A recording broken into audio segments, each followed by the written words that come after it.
하늘에서 헬기가 운동장 한가운데 내려앉았습니다. 정장을 입은 남자와 의료진. 어떤 일이 일어나는지 가난한 여학생은 전혀 알지 못했습니다. 집에서 밥도 못 얻어먹나 보다 불쌍해라. 차가운 비웃음이 골목에 울려 퍼졌습니다. 15살 지숙은 고개를 숙인 채 주먹을 꽉 쥐었어요. 손에는 구겨진 1,500원이 들려 있었죠. 30년을 그 자리에서 토스트를 굽던 할머니가 있었습니다. 갈라진 손으로 매일 새벽 철판을 달구던 그 할머니는 유독 지숙에게만 햄을 하나 더 넣어 주었어요. 아무도 모르게 몰래. 그런데 어느 날 단속반이 들이닥쳤습니다. 30년의 터전이 순식간에 쓰레기처럼 끌려나갔어요. 지숙은 피를 흘리며 막아섰지만 할머니는 가슴을 움켜쥐고 그 자리에서 쓰러졌습니다. 구급차가 떠나고 지숙은 할머니의 이름도 주소도 가족도 몰랐어요. 세상은 너무 빠르게 흔적을 지웠고 15 소녀에게 남은 건 죄책감뿐이었습니다. 그런데 며칠 뒤 학교 운동장에 헬기가 내려앉았습니다. 검은 정장의 남자가 지숙을 찾아왔어요. 그가 꺼낸 건 벽돌 틈에 숨겨둔 지숙의 편지였습니다. 대체 그는 누구일까요? 왜 지숙을 찾아온 걸까요? 그리고 쓰러진 할머니는 어떻게 되었을까요? 본격적인 이야기를 시작하기 전에 잠시 제 마음을 전하고 싶습니다. 구독과 좋아요는 제게 정말 큰 힘이 됩니다. 지금 어디서 시청하고 계신지 댓글로 남겨주시면 답글로 인사드리겠습니다.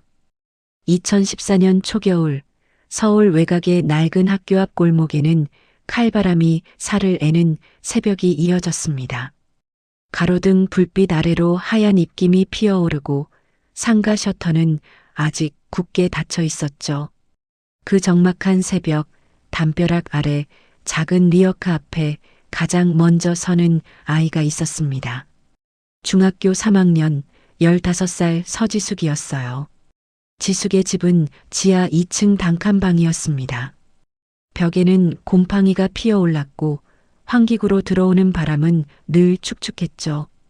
아버지는 석 달 전 철거 현장에서 허리를 다친 뒤로 제대로 일어나지 못했고 어머니는 새벽 4시에 나가 식당 청소와 설거지를 번갈아 하며 부은 손마디를 숨겼습니다. 지숙은 그런 부모님께 아침밥을 부탁할 수가 없었어요. 리어카 위에서 철판이 달궈지고 계란물이 지글거리는 소리가 들려왔습니다. 30년째 이 자리를 지켜온 오복래 할머니의 토스트 노점이었죠. 70이 넘은 복래 할머니는 손이 갈라지고 허리가 굽었지만 새벽마다 이 자리에 섰습니다. 할머니에게는 가족이 없었어요. 아니, 정확히 말하면 있었지만 없는 것과 같았습니다. 20년 전 유일한 아들이 사업 미천을 달라며 할머니의 전 재산을 가져간 뒤 연락이 끊겼거든요. 며느리는 시어머니 얼굴 보기 싫다며 손자 얼굴 한번 보여주지 않았고 할머니는 그 빚을 갚느라 평생을 이 리어카 앞에서 보냈습니다. 지숙은 용돈을 아끼고 아껴 1,500원짜리 토스트를 샀습니다. 할머니는 늘 같은 계란에 그날그날 남는 햄 조각을 얹었지만 유독 지숙에게만은 달랐어요. 몰래 햄을 하나 더 넣어 꾹 눌러주셨죠. 지숙은 그걸 알면서도 모른 척했습니다. 그 햄 하나가 하루를 버티는 힘이었으니까요. 얼른 먹어. 따뜻할 때 먹어야 맛있어. 할머니의 목소리는 거칠었지만 그 안에 담긴 온기는 새벽 칼바람보다 따뜻했습니다. 학교 앞 상권을 쥔 사내가 있었습니다. 최석호 53살. 겉으로는 상인의 간부처럼 굴었지만 실제로는 조직폭력배 출신 일수쟁이였어요. 그는 골목 가게들의 돈줄을 쥐고 이자로 목을 조였습니다.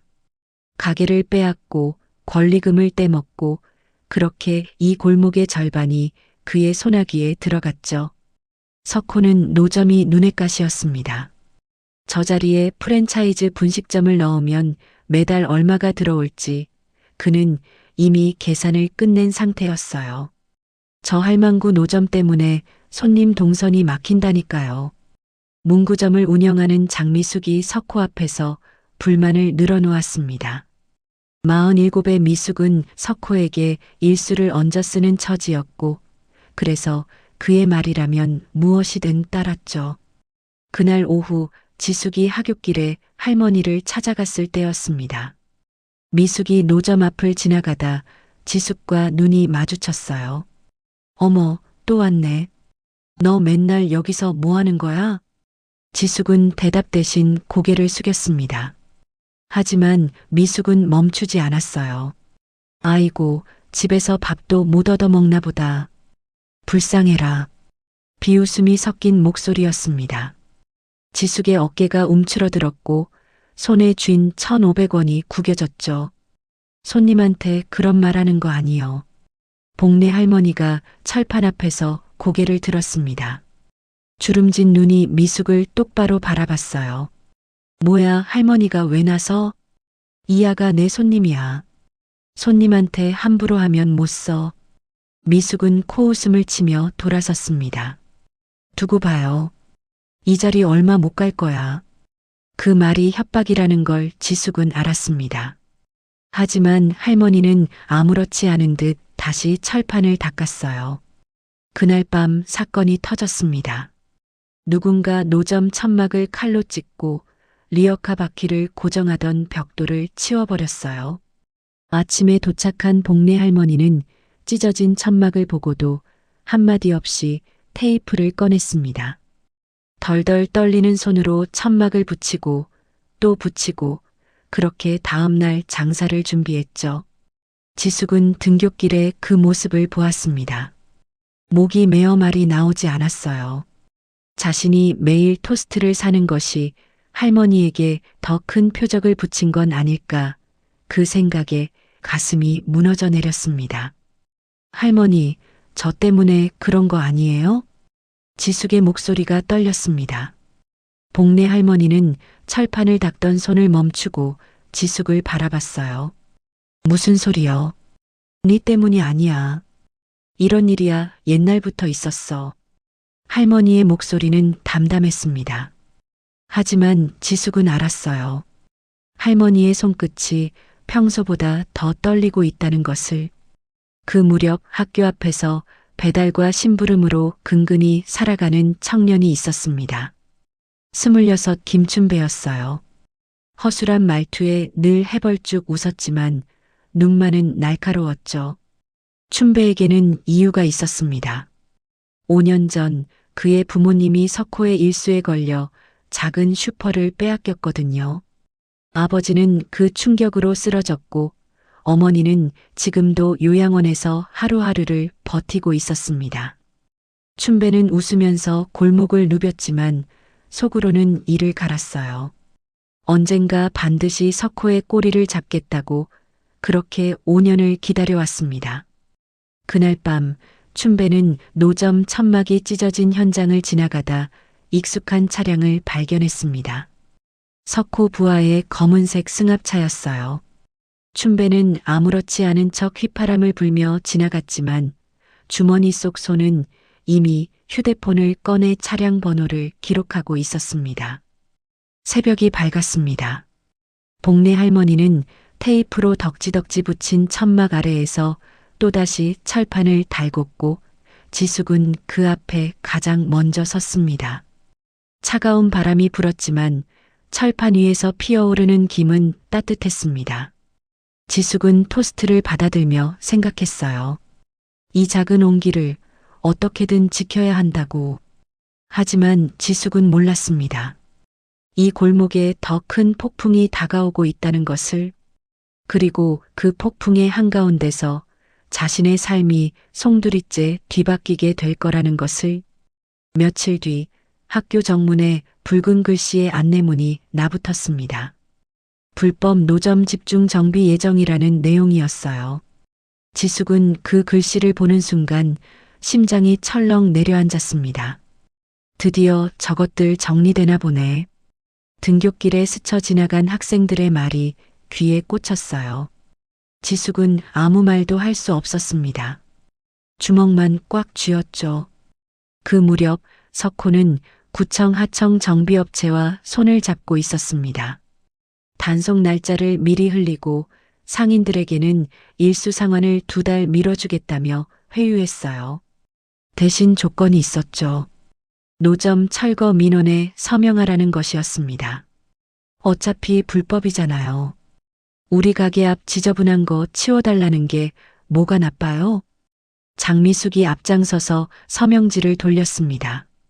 일수에 목이 졸린 상인들은 하나둘 이름을 적었고 민원은 순식간에 쌓여갔어요. 지숙은 학교가 끝나면 곧장 노점으로 달려갔습니다.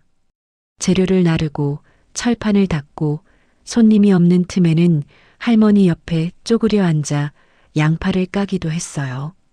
비가 오는 날에는 리어카를 함께 밀며 처마 밑으로 옮겼습니다. 야, 네 손 다쳤잖아.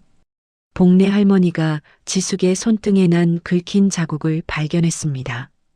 리어카 모서리에 긁힌 것이었어요. 지숙은 얼른 손을 뒤로 숨겼습니다. 괜찮아요. 이 정도는 아무것도 아니에요. 아무것도 아니긴. 이리 내봐. 할머니는 주머니에서 낡은 반창고를 꺼내 지숙의 손등에 붙여주었습니다. 갈라진 손가락으로 꾹꾹 눌러주는 그 손길이 지숙에게는 세상에서 가장 따뜻하게 느껴졌어요. 그날 저녁 지숙이 집에 돌아왔을 때였습니다. 현관문 앞에 빨간 딱지가 붙어 있었어요. 전기요금 체납 최종 경고였습니다. 3개월치가 밀려 있었고 이번 달 안에 납부하지 않으면 단전된다는 내용이었죠. 지숙은 그 딱지를 떼어 주머니에 구겨 넣었습니다. 부모님께 보여드리고 싶지 않았어요. 방 안에서는 아버지의 신음소리가 들려왔습니다. 허리 통증이 심해져서 진통제 없이는 잠도 못 자는 상태였죠. 하지만 병원에 갈 돈이 없었습니다. 지숙은 문틈으로 아버지의 구부러진 등을 보며 입술을 깨물었어요. 어머니는 아직 돌아오지 않았습니다. 그날 밤 11시가 넘어서야 어머니가 현관문을 열었습니다. 지숙은 자는 척하다가 어머니의 발소리에 눈을 떴어요. 어머니의 어깨가 축 처져 있었고 눈가가 붉게 부어 있었습니다. 엄마, 왜 그래요? 지숙이 일어나 물었습니다. 어머니는 고개를 저으며 애써 웃었어요. 아무것도 아니야. 자. 하지만 지숙은 알았습니다. 어머니가 오늘 식당 사장에게 밀린 임금을 달라고 갔다는 것을, 그리고 무슨 일이 있었는지도 짐작할 수 있었죠. 다음 날 지숙은 학교에서 몰래 그 식당을 찾아갔습니다. 점심시간을 틈타 달려간 것이었어요. 식당 앞에서 망설이는데 안에서 사장의 목소리가 들려왔습니다. 그 아줌마 또 왔어? 귀찮게 맨날 와서 돈 달라고 지랄이야. 어제도 왔잖아요. 제발 다음 달에 준다니까 울면서 가더라고요. 웃음 섞인 대화였습니다. 지숙의 손이 부들부들 떨렸어요. 어머니가 고개 숙이고 빌었을 모습이 눈앞에 그려졌습니다. 밀린 월급이 고작 80만 원이었어요. 그 돈 때문에 어머니는 눈물을 흘렸고 저들은 그걸 비웃고 있었습니다. 지숙은 주먹을 꽉 쥐었지만 아무것도 할 수 없었습니다. 15살 아이가 어른들에게 할 수 있는 일은 없었으니까요. 지숙은 돌아서서 학교로 뛰었습니다. 복도에서 눈물이 터져 나왔지만 아무에게도 들키지 않으려고 화장실에 숨어 울었어요. 오후 수업 시간 담임 이경미가 지숙을 불렀습니다. 42의 이경미는 늘 단정한 정장에 날카로운 눈빛을 가진 교사였어요. 학생들 사이에서는 냉정하기로 유명했죠. 서지숙, 요즘 수업 태도가 왜 그래? 지각에 조퇴해 정신이 어디가 있는 거야? 지숙은 고개를 숙인 채 대답하지 못했습니다. 집안 사정이 어렵다고 들었어. 하지만 그건 내 공부를 소홀히 할 이유가 안 돼. 경미의 목소리는 차가웠습니다. 하지만 지숙이 고개를 들었을 때 경미의 눈빛에서 순간 무언가가 스쳐 지나갔어요. 그것은 차가움이 아니라 어떤 복잡한 감정 같았습니다. 사실 경미에게는 아무도 모르는 과거가 있었습니다. 30년 전 경미도 지숙처럼 가난한 집의 딸이었어요. 아버지는 일용직이었고 어머니는 남의 집 빨래를 해서 겨우 학비를 댔습니다. 급식비를 못 내서 점심시간마다 화장실에 숨었던 기억, 친구들의 비웃음, 그 모든 것을 경미는 잊으려 애썼지만 잊히지 않았죠. 경미는 그 가난에서 벗어나기 위해 이를 악물고 공부했습니다. 그래서 지금의 자리에 올랐어요. 하지만 그 과정에서 경미는 단단해진 것이 아니라 차가워진 것이었습니다. 지숙을 보며 경미는 과거의 자신을 떠올렸습니다. 하지만 인정하고 싶지 않았어요. 그래서 더 냉정하게 굴었던 것이었죠. 일주일 안에 태도 고쳐. 안 그러면 부모님 모시고 와. 경미의 말에 지숙은 입술을 깨물었습니다. 아버지는 일어나지도 못하고 어머니는 밀린 임금도 못 받는 상황에서 학교에 오시라고 할 수는 없었어요. 그날 밤 춘배는 골목 어귀에서 석호의 부하들이 상인들과 만나는 장면을 목격했습니다. 녹음기를 숨긴 채 가까이 다가갔어요. 이번 달 이자는 면제해 줄 테니까 내일 구청에 민원 한 번만 더 넣어요. 노점 때문에 장사 안 된다고. 알겠습니다, 형님. 춘배는 그 대화를 전부 녹음했습니다. 5년을 기다린 증거가 하나씩 쌓이고 있었어요. 춘배는 어둠 속에서 희미하게 웃었습니다. 하지만 상황은 점점 나빠지고 있었습니다. 단속 날짜가 다음 주로 확정되었다는 소문이 골목에 퍼졌어요. 복내 할머니는 그 소식을 듣고도 묵묵히 철판을 닦았습니다. 할머니, 어떡해요? 진짜 쫓겨나는 거예요? 지숙의 목소리가 떨렸습니다. 할머니는 철판을 닦던 손을 멈추고 지숙을 바라봤어요. 30년을 여기 섰어. 비가 와도 눈이 와도 누가 뭐래도 여기 섰어. 이번에도 버틸 거야. 할머니의 목소리는 담담했지만 그 안에는 30년의 무게가 담겨 있었습니다. 지숙은 할머니의 갈라진 손을 바라보며 생각했어요. 이 손이 30년 동안 몇 개의 토스트를 만들었을까? 몇 명의 배고픈 아이들을 먹였을까? 그리고 그 중에 자신처럼 햄 하나를 더 받은 아이는 또 몇 명이나 있었을까? 지숙은 결심했습니다. 무슨 일이 있어도 이 자리를 지키겠다고. 설령 자신이 할 수 있는 일이 아무것도 없더라도 끝까지 할머니 곁에 서겠다고. 하지만 지숙은 몰랐습니다. 며칠 뒤 이 골목에서 벌어질 일이 자신의 삶을 송두리째 바꿔놓을 거라는 것을. 단속은 예고보다 이틀이나 빨리 닥쳤습니다. 그것도 방과 후 학생들이 쏟아져 나오는 시간에 맞춰서요. 지숙이 교문을 나서는 순간 골목이 소란스러워졌습니다. 구청 마크가 붙은 트럭이 길을 막았고 형광조끼를 입은 단속반이 우르르 내렸어요. 그 뒤로 정비업체 인부들이 장갑을 끼며 따라왔습니다. 저기 노점이다. 빨리 치워. 누군가의 외침에 지숙의 심장이 멎는 것 같았습니다. 가방을 내던지고 달렸어요. 교복 치마가 휘날리고 운동화 끈이 풀렸지만 멈출 수 없었습니다. 단속반 팀장 박정우가 복내 할머니 앞에 서 있었습니다. 50살쯤 되어 보이는 그는 서류를 들이밀며 차가운 목소리로 말했어요. 불법 영업시설물입니다. 즉시 철거하겠습니다. 30년을 여기 섰어요. 한 번만 봐주세요. 복내 할머니가 두 손을 모았습니다. 주름진 얼굴에 땀이 맺혔고 목소리가 떨렸어요. 하지만 정우는 고개를 저었습니다. 규정입니다. 비켜주세요. 인부들이 파라솔부터 잡아당겼습니다. 쇠파이프가 휘어지는 소리가 났고 천막이 찢어졌어요. 30년을 버텨온 노점이 순식간에 무너져 내렸습니다. 안 돼요. 지숙이 리어카 앞을 막아섰습니다. 두 팔을 벌리고 온몸으로 버텼어요. 인부 하나가 지숙을 밀쳤고 지숙의 무릎이 아스팔트에 긁혔습니다. 교복 치마에 피가 번졌지만 지숙은 일어나 다시 막았어요. 이거 치워. 애가 왜 여기서 이래? 정우가 짜증 섞인 목소리로 소리쳤습니다. 하지만 지숙은 물러서지 않았어요. 할머니는 아무 잘못도 안 했어요. 왜 이래요? 지숙의 외침에 구경꾼들이 모여들었습니다. 하굣길 학생들, 지나가던 주민들, 그리고 골목 상인들까지. 하지만 아무도 나서지 않았어요. 모두 그저 바라만 볼 뿐이었습니다. 그때 믿을 수 없는 일이 벌어졌습니다.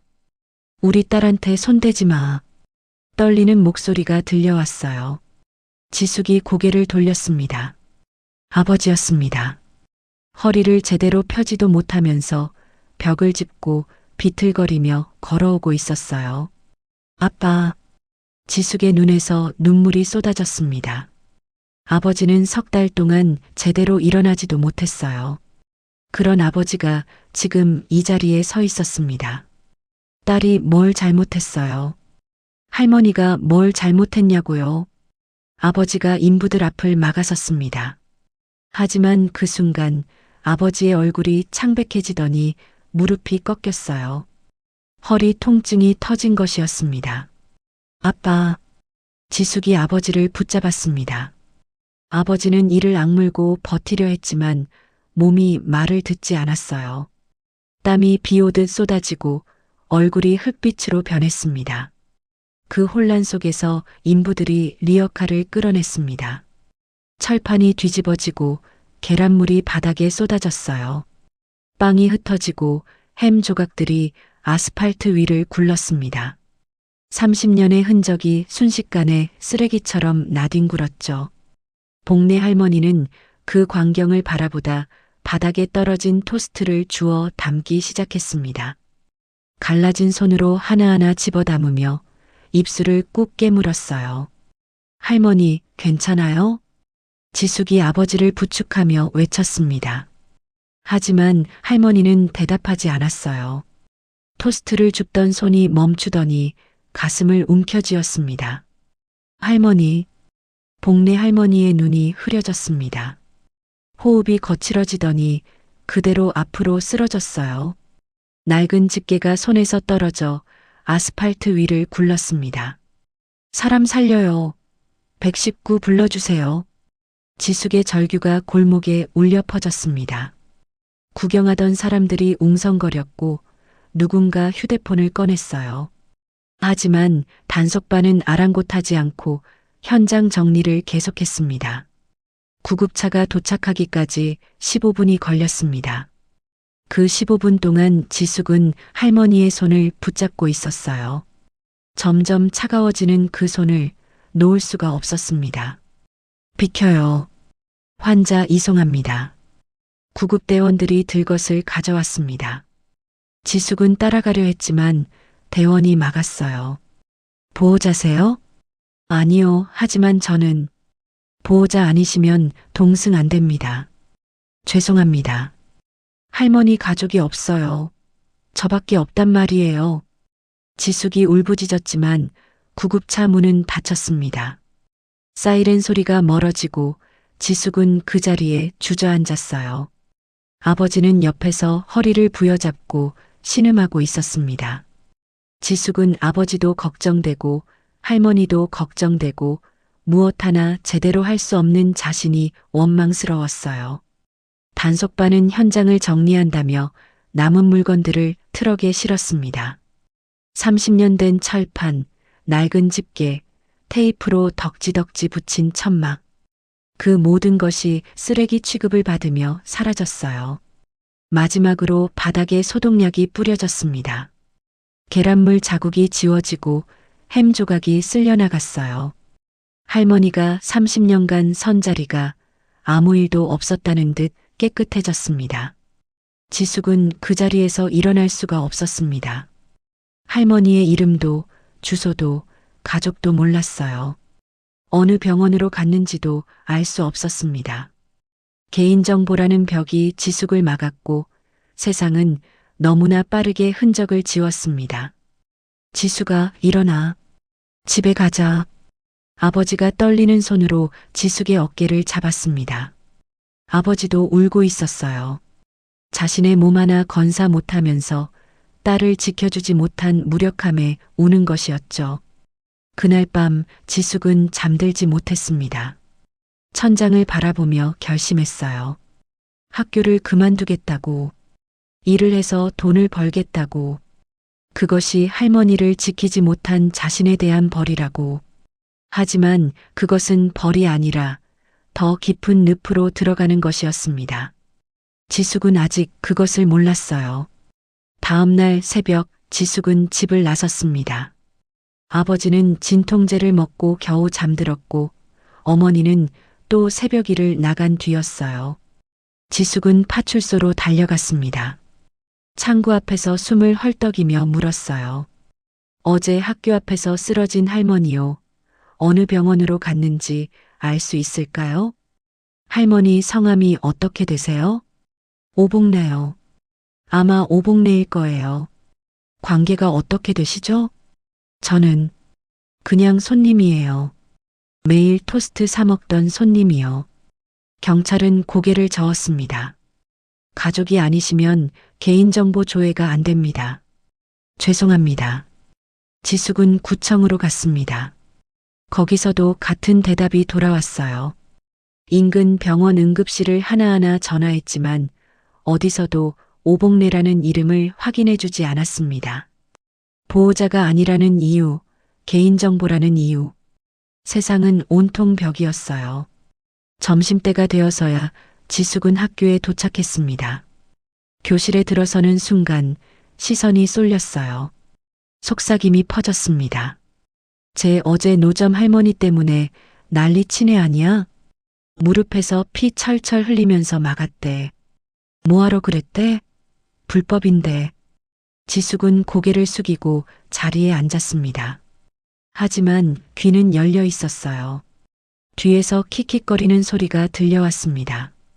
걔네 집 지하 단칸방이래. 밥도 못 먹어서 노점에서 얻어먹었나 봐. 아이고 불쌍해라. 일부러 들으라는 듯한 목소리였습니다. 지숙의 손이 떨렸어요. 하지만 아무 말도 하지 않았습니다. 할 수 없었어요. 쉬는 시간 담임 이경미가 지숙을 불렀습니다. 서지숙, 어제 무슨 일이야? 단속 현장에서 소란 피웠다며? 지숙은 고개를 들어 경미를 바라봤습니다. 눈가가 붉었지만 울지는 않았어요. 할머니가 쓰러졌어요. 30년 동안 그 자리에 계셨는데 하루아침에 다 뺏기고 쓰러졌어요. 그건 안 됐지만 불법은 불법이야. 내가 거기서 그럴 필요는 없었어. 불법이요? 지숙의 목소리가 떨렸습니다. 할머니는 아무도 해친 적 없어요. 그냥 토스트 팔았어요. 30년 동안 비 맞고 눈 맞으면서 거기 서 계셨어요. 그게 뭐가 불법이에요? 경미는 잠시 말을 잃었습니다. 지숙의 눈에서 뭔가가 보였기 때문이에요. 그것은 분노도 슬픔도 아니었습니다. 30년 전 급식비를 못 내서 화장실에 숨어 울던 자기 자신의 눈이었어요. 경미는 외면했습니다. 그 눈을 보는 것이 두려웠으니까요. 됐어. 가서 수업 들어. 지숙은 돌아섰습니다. 하지만 교실로 가지 않았어요. 복도를 지나 계단을 올라 옥상으로 향했습니다. 문은 잠겨 있었지만 계단참에 주저앉아 한참을 울었어요. 그날 저녁 집에 돌아온 지숙을 기다리고 있는 것은 또 하나의 빨간 딱지였습니다. 강제 퇴거 예고 통지서였어요. 월세가 넉 달째 밀렸고 이번 달 안에 보증금에서 차감하거나 퇴거하라는 내용이었죠. 아버지는 통지서를 보고 벽을 쳤습니다.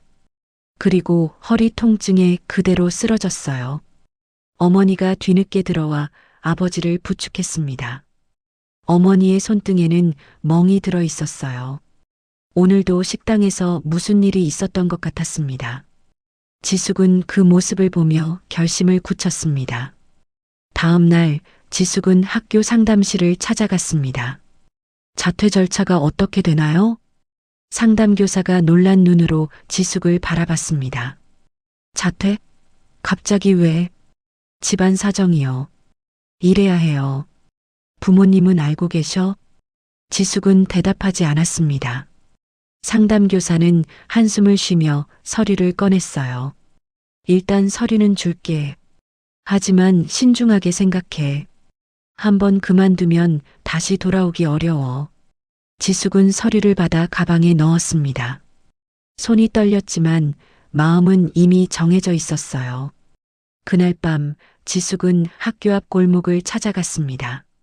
할머니의 노점이 있던 자리는 텅 비어 있었어요. 공사 가림막이 세워져 있었고 그 안에서는 새 건물 공사 준비가 한창이었습니다. 지숙은 가림막 틈으로 들어갔습니다. 담벼락 아래 할머니가 30년 동안 서 있던 그 자리에 섰어요. 아무것도 남아있지 않았습니다. 철판도 리어카도 테이프로 붙인 천막도 전부 사라졌어요. 지숙은 주머니에서 접힌 종이를 꺼냈습니다. 밤새 쓴 편지였어요. 할머니께, 저 지숙이에요. 매일 첫 번째로 토스트 사 먹던 애요. 할머니가 몰래 넣어주신 햄 하나, 저 다 알고 있었어요. 그거 먹으면서 하루를 버텼어요. 할머니 손이 갈라지고 아픈 거 알면서도 저는 받기만 했어요. 미안해요. 정말 미안해요. 할머니가 쓰러진 게 저 때문인 것 같아요. 제가 매일 가서 괜히 눈에 띄게 만들어서 그래서 더 미움받은 거 아닐까요? 할머니, 어디 계세요? 살아계신 거죠? 제발, 제발 살아계세요. 지숙은 그 종이를 접어 벽돌 틈에 끼워 넣었습니다. 누가 볼지도 모르고 할머니께 전해질지도 모르지만 그렇게라도 하지 않으면 미칠 것 같았어요. 지숙은 한참을 그 자리에 서 있었습니다. 바람이 불었고 눈발이 흩날리기 시작했어요. 초겨울의 첫눈이었습니다. 세상이 흔적을 지우는 속도는 너무 빨랐습니다. 할머니가 30년 동안 만든 온기는 하루 만에 사라졌고 지숙이 붙잡을 수 있는 건 아무것도 없었어요.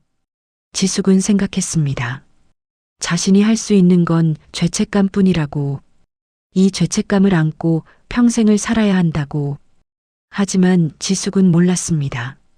그 편지가 그 벽돌 틈에 끼워진 종이 한 장이 예상치 못한 곳에서 발견될 거라는 것을, 그리고 그것이 모든 것을 바꿔놓을 거라는 것을. 자퇴서를 제출하러 가는 아침이었습니다. 지숙은 가방에 서류를 넣고 집을 나섰어요.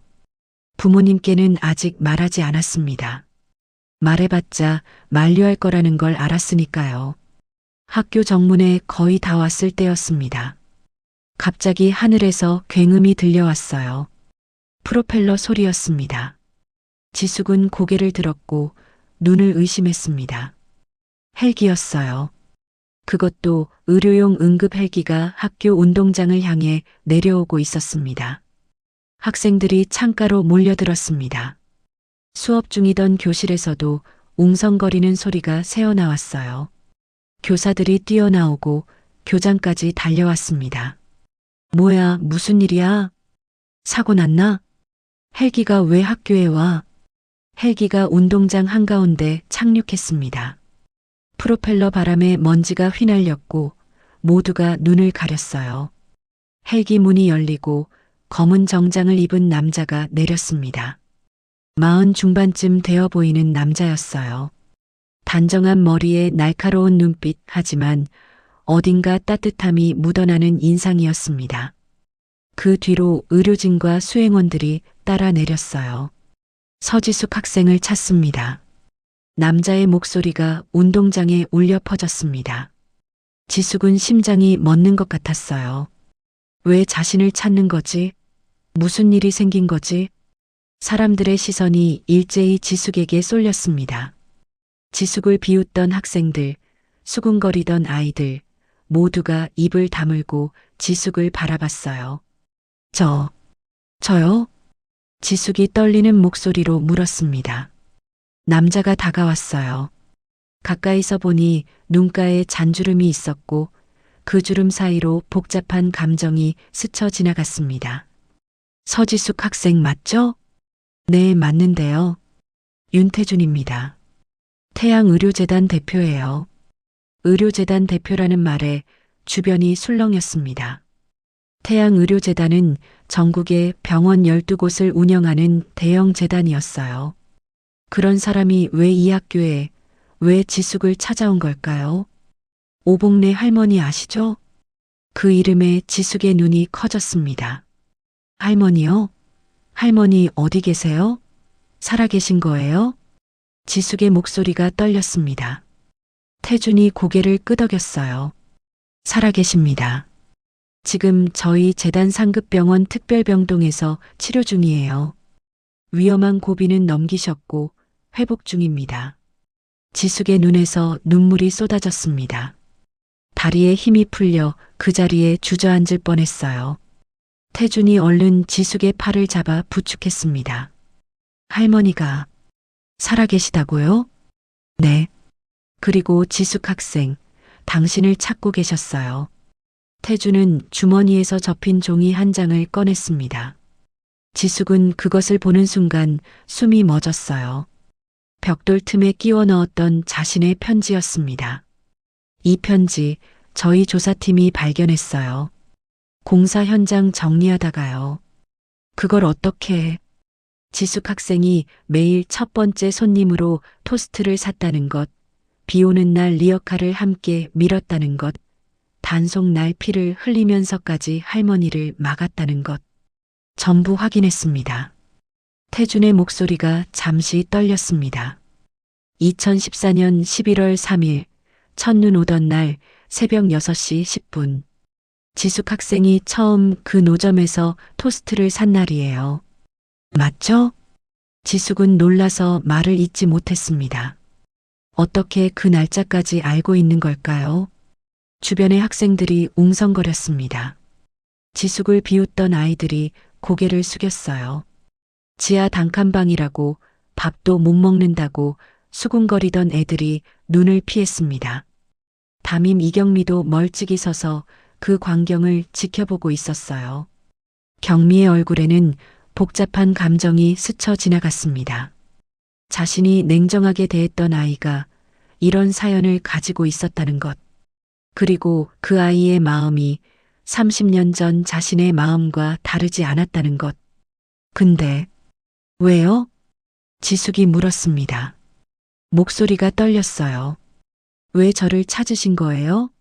할머니 치료비도, 헬기도, 이 모든 게. 왜요? 태준은 잠시 말을 멈췄습니다. 무언가 말하려다 삼킨 것 같았어요. 그의 눈가가 붉어졌지만 애써 감정을 누르는 것 같았습니다. 그건 나중에 말씀드릴게요. 지금은 할머니께 가시죠.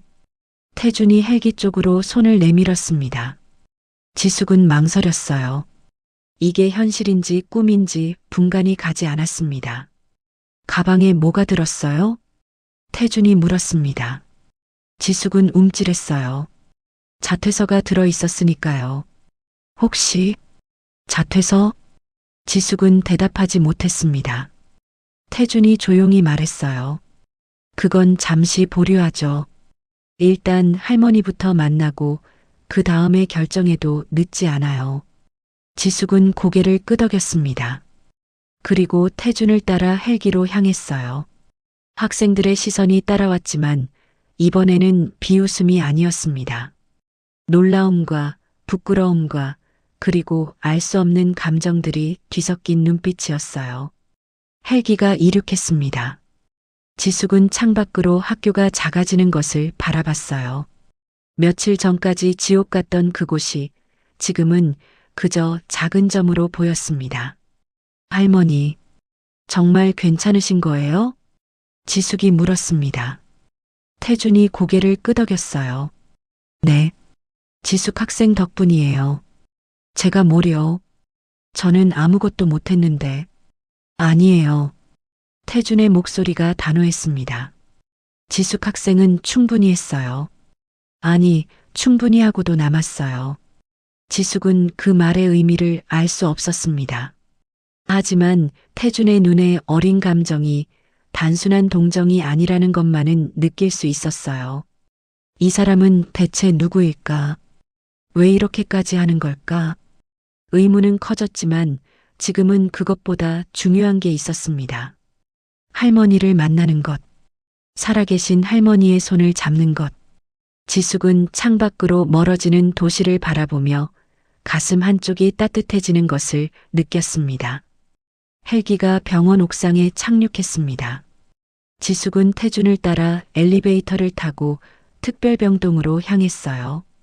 복도는 조용했고 간호사들이 고개 숙여 인사했습니다. 병실 문 앞에서 지숙은 멈췄습니다. 심장이 너무 세게 뛰어서 숨을 쉬기가 어려웠어요. 들어가세요.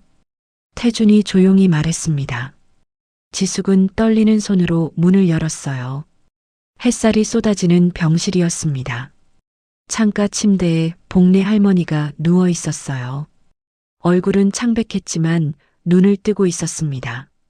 그리고 지숙을 보는 순간 할머니의 눈에서 눈물이 흘러내렸어요. 지숙아. 할머니의 목소리는 갈라졌지만 분명했습니다. 지숙은 달려가 침대 옆에 무릎을 꿇었어요. 할머니, 할머니 살아계셨어요. 정말 살아계셨어요. 지숙은 할머니의 손을 붙잡고 엉엉 울었습니다. 할머니의 손은 여전히 갈라지고 거칠었지만 따뜻했어요. 살아있다는 증거였습니다. 바보야, 이 할미가 그렇게 쉽게 안 죽어. 할머니가 지숙의 머리를 쓰다듬었습니다.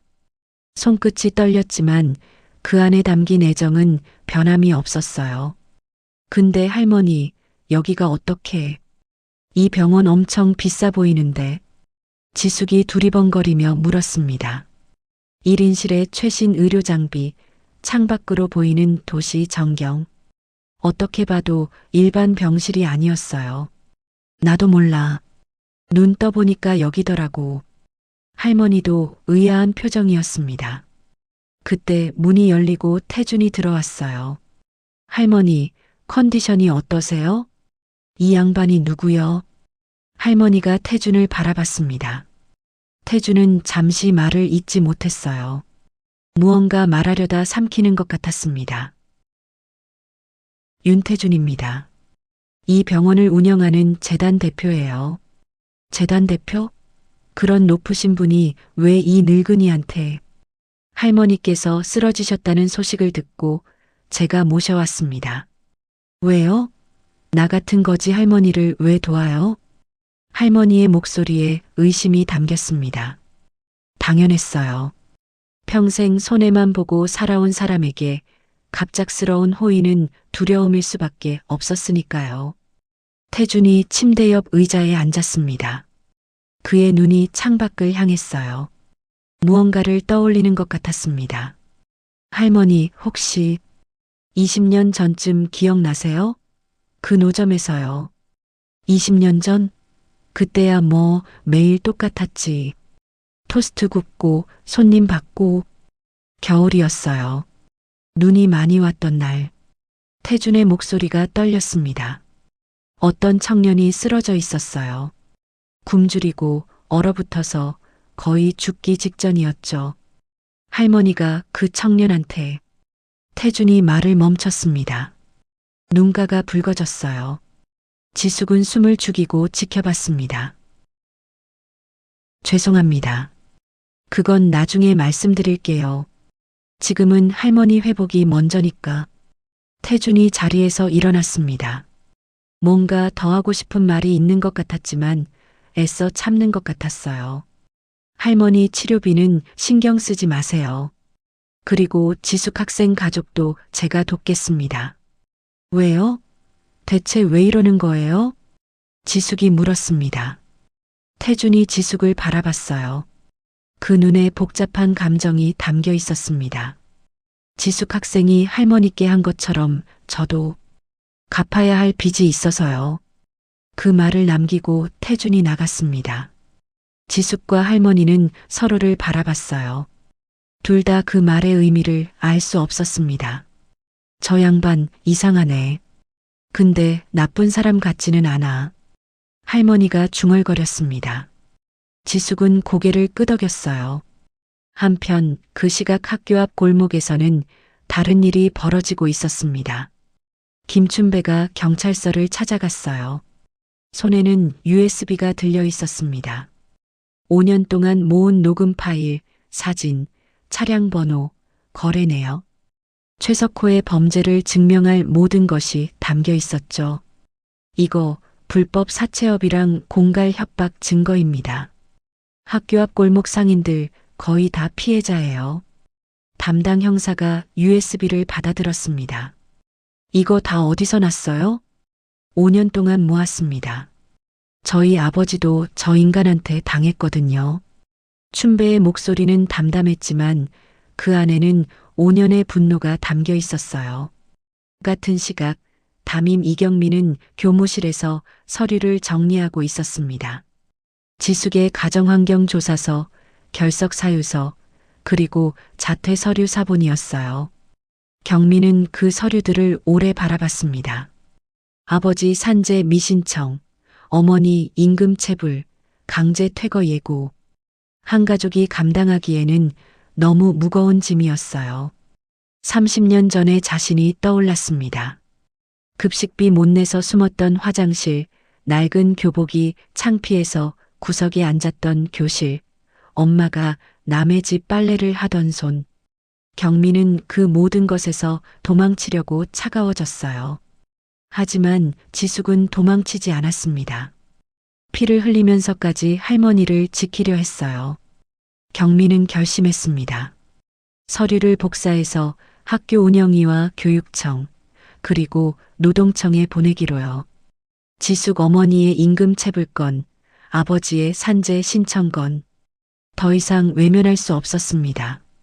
미안해, 지숙아. 선생님이 너무 늦었어. 경미가 혼잣말을 중얼거렸습니다. 창밖으로 노을이 지고 있었어요. 그날 저녁 뉴스에 속보가 떴습니다. 학교 앞 상권을 장악한 불법 사채업자 검거, 상인 수십 명 피해, 구청 공무원 유착 의혹. 최석호의 얼굴이 화면에 나왔습니다. 수갑을 찬 채 고개를 숙이고 연행되는 모습이었어요. 그 뒤로 장미숙을 비롯한 공범들이 줄줄이 끌려 나왔습니다. 단속반 팀장 박정우도 직위해제되었습니다. 하청업체와의 유착, 노점 자리에 프랜차이즈를 넣으려던 계약 초안이 발견된 것이었어요. 단속이 정비가 아니라 자리 강탈이었다는 사실이 만천하에 드러났습니다.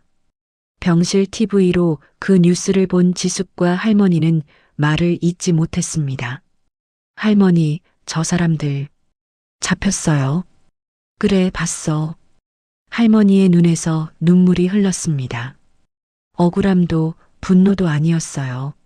30년 동안 버텨온 세월이 헛되지 않았다는 안도감이었습니다. 근데 지수가, 네, 니 어떻게 알았어? 내가 니한테만 햄을 하나 더 넣어준 거. 지숙이 웃었습니다. 몰랐죠, 처음에는. 근데 어느 날 옆에서 다른 손님 토스트 만드는 거 봤거든요. 제 거랑 두께가 다르더라고요. 이 똑똑이가. 할머니가 지숙의 손을 꼭 잡았습니다. 고마워, 지숙아. 니 때문에 할미가 여기까지 왔어. 지숙은 고개를 저었어요. 아니에요. 저야말로 할머니 때문에 버텼어요. 그 햄 하나가 저한테는 전부였어요. 두 사람은 한참 동안 손을 잡고 있었습니다. 창밖으로 별이 떠오르고 있었어요. 하지만 지숙은 아직 몰랐습니다. 내일 이 병실에서 밝혀질 진실이 모든 것을 뒤바꿔 놓을 거라는 것을. 그리고 그 진실이 해마나 더의 무게가 얼마나 큰 것이었는지를 보여줄 거라는 것을. 다음 날 아침 태준이 병실로 찾아왔습니다. 손에는 작은 상자가 들려 있었어요. 지숙과 할머니는 의아한 눈으로 그를 바라봤습니다. 할머니, 어제 말씀드리다 만 이야기가 있어요. 태준이 침대 옆에 섰습니다. 그의 손이 떨리고 있었어요. 22년 전 1992년 겨울이었습니다. 태준이 천천히 말을 이었습니다. 저는 23살이었어요. 사업에 실패하고 빚에 쫓기고 가족도 친구도 다 떠났습니다. 사흘을 굶은 채 길바닥을 헤매다가 그 학교 앞 담벼락 아래에 쓰러졌어요. 죽어도 상관없다고 생각했습니다. 아니, 죽고 싶었어요. 지숙이 숨을 삼켰습니다. 할머니의 눈이 커졌어요. 그때 누군가 제 어깨를 흔들었어요. 눈을 떠보니 할머니셨습니다. 태준의 눈에서 눈물이 흘러내렸습니다. 할머니가 저한테 토스트를 주셨어요. 따뜻한 토스트를. 그리고 이렇게 말씀하셨죠. 태준이 잠시 말을 멈췄습니다. 목이 메어 말이 나오지 않는 것 같았어요. 뭐라 했는데? 할머니가 물었습니다. 기억이 나지 않는 듯 했어요. 일단 먹어. 배고프면 아무 생각도 안 나. 밥 먹고 생각해도 늦지 않아. 태준이 그 말을 따라하는 순간 할머니의 눈에서 눈물이 쏟아졌습니다. 그 청년이 니였어? 네, 할머니. 저였어요. 태준이 무릎을 꿇었습니다. 병실 바닥에 정장 바지가 구겨지는 것도 아랑곳하지 않고 두 무릎을 꿇었어요. 할머니가 저한테 토스트만 주신 게 아니에요. 그날 할머니 호주머니에서 10,000원을 꺼내 제 손에 쥐어주셨어요. 이거 받고 오늘 하루만 더 살아봐 라고 하셨죠. 그 10,000원이, 그 토스트가 저를 살렸습니다. 지숙은 입을 다물지 못했습니다. 할머니는 울고 있었어요. 할머니는 기억 못하실 수도 있어요. 할머니한테는 수천 명 중 한 명이었을 테니까. 하지만 저한테 할머니는 단 한 명이었어요. 제 목숨을 살려준 단 한 사람. 태준이 상자를 열었습니다. 안에는 낡은 1,000원짜리 지폐 10장이 있었어요. 이게 그때 그 10,000원이에요. 22년 동안 한 번도 쓰지 않았습니다. 이걸 돌려드리려고 그래서 이 자리까지 왔어요. 할머니가 그 지폐를 바라봤습니다. 세월이 묻은 낡은 돈이었지만 그 안에는 22년의 무게가 담겨 있었어요. 그래서 지숙이한테 그랬구나. 갚아야 할 빚이 있다고. 지숙이 중얼거렸습니다. 태준이 고개를 끄덕였어요.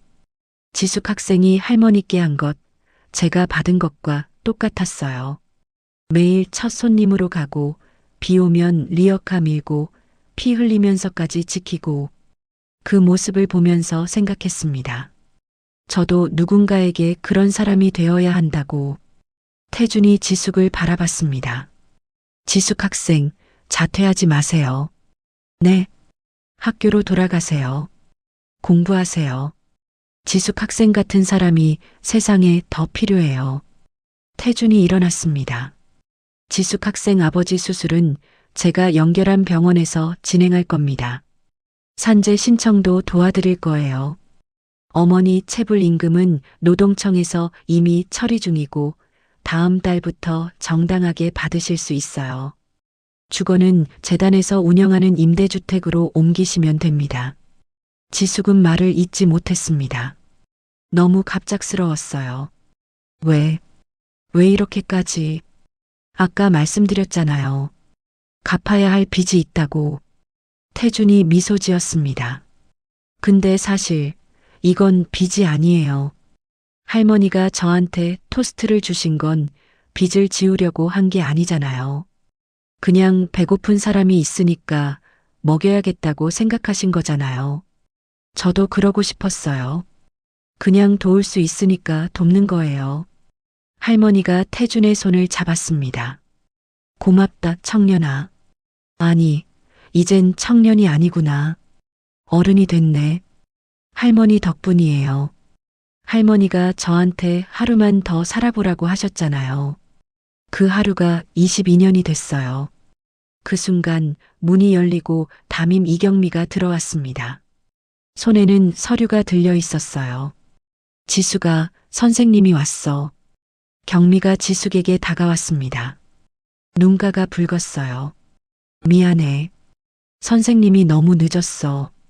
내 사정을 알면서도 외면했어. 경미가 서류를 내밀었습니다. 어머니 임금 체불건 노동청에 정식으로 접수됐어. 아버지 산재도 재신청했고, 그리고 경미가 말을 멈췄습니다. 선생님도 옛날에 너랑 비슷했어. 급식비 못 내서 화장실에 숨어 울었고, 낡은 교복이 창피해서 구석에 앉았어. 그 가난에서 벗어나려고 이를 악물고 공부했는데, 그러다 보니까 마음이 차가워졌나 봐. 경미의 눈에서 눈물이 흘렀습니다. 근데 너는 달랐어. 피를 흘리면서까지 남을 지켰잖아. 선생님은 그러지 못했는데. 지숙이 경미의 손을 잡았습니다. 선생님, 지금 오셨잖아요. 늦지 않았어요. 시간이 흘렀습니다. 최석호는 사기, 공갈, 불법 사채업 혐의로 징역 8년을 선고받았습니다. 재산은 모두 압류되었고 피해 상인들에게 배상 명령이 내려졌어요. 석호가 꿈꾸던 프랜차이즈 자리에는 아무것도 들어서지 않았습니다. 대신 그 자리는 작은 공원으로 바뀌었어요. 장미숙을 비롯한 공범들도 처벌받았습니다. 미숙은 집행유예를 받았지만 동네에서 얼굴을 들고 다니지 못했어요. 그녀가 지숙에게 했던 말, 집에서 밥도 못 얻어먹나 보다가 부메랑이 되어 돌아왔습니다. 박정우는 파면되었습니다. 공무원 유착비리로 수사를 받았고 결국 감옥에 갔어요. 김춘배는 5년의 복수를 마치고 어머니를 요양원에서 모셔왔습니다. 석호에게 빼앗겼던 슈퍼 자리를 돌려받아 작은 편의점을 열었어요. 지숙의 아버지는 수술을 받고 회복했습니다. 완전히 낫지는 않았지만 걸을 수 있게 되었어요. 어머니는 밀린 임금을 모두 받았고 더 좋은 조건의 일자리를 구했습니다. 가족은 재단 임대주택으로 이사했어요. 지하 2층 곰팡이 방이 아니라 햇살이 드는 집이었습니다. 오복래 할머니는 재활을 마치고 퇴원했습니다. 태주는 할머니를 위해 작은 집을 마련했어요. 더 이상 새벽 추위 속에서 토스트를 굽지 않아도 되는 삶이었습니다. 하지만 할머니는 가끔 그 담벼락 아래를 그리워했어요. 30년의 흔적이 거기 있었으니까요. 지숙은 학교로 돌아갔습니다. 자퇴서는 찢어버렸어요. 경미 선생님이 그 과정을 옆에서 지켜봤고 처음으로 따뜻한 미소를 지었습니다. 그리고 지숙은 꿈을 갖게 되었어요. 의사가 되겠다는 꿈.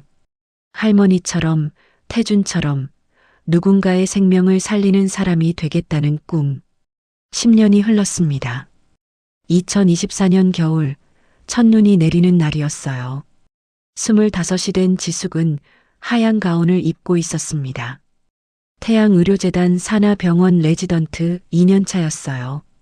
힘들었지만 포기하지 않았습니다. 해마나 더의 무게를 알았으니까요. 지숙은 병원을 나와 옛 학교 앞 골목을 찾아갔습니다. 공원이 된 그 자리, 할머니의 리어카가 있던 바로 그곳에 섰어요. 손에는 하얀 국화 한 송이가 들려 있었습니다. 지숙은 그 꽃을 공원 벤치 위에 조용히 내려놓았어요. 복래 할머니는 1년 전에 돌아가셨습니다. 80둘의 나이로 평화롭게 눈을 감았어요. 마지막까지 지숙의 손을 잡고 이렇게 말씀하셨죠. 지숙아, 네가 내 손녀 같았어. 고마워, 많이 고마워. 지숙은 공원 벤치에 앉아 눈이 내리는 하늘을 바라봤습니다. 새벽 6시, 10년 전 처음 토스트를 샀던 그 시간이었어요. 할머니, 저 의사 됐어요. 할머니가 저한테 햄 하나 더 넣어주신 것처럼 저도 누군가한테 뭔가를 더 줄 수 있는 사람이 됐어요. 지숙의 뺨으로 눈물이 흘렀습니다. 약속할게요. 할머니가 저한테 해주신 것처럼 저도 평생 누군가에게 햄 하나 더가 될게요. 눈이 소복이 쌓였습니다. 공원 벤치 위 하얀 국화 위로 그리고 지숙의 어깨 위로 작은 호의는 사라지지 않습니다. 그것은 시간을 건너 누군가의 생명이 되고 다시 또 다른 누군가에게 전해집니다. 햄 하나, 토스트 하나, 10,000원 한 장. 그 작은 것들이 세상을 바꿉니다. 지숙은 일어나 병원으로 돌아갔습니다. 오늘도 살려야 할 생명이 기다리고 있었으니까요. 그리고 지숙은 알았습니다. 할머니는 떠났지만 할머니가 준 온기는 영원히 자신 안에 남아있다는 것을, 그리고 그 온기를 전하는 한 할머니는 결코 사라지지 않는다는 것을. 오늘의 이야기 어떠셨나요? 댓글에서 자유롭게 이야기해 주세요. 다음번에도 재밌는 이야기로 돌아오겠습니다. 감사합니다.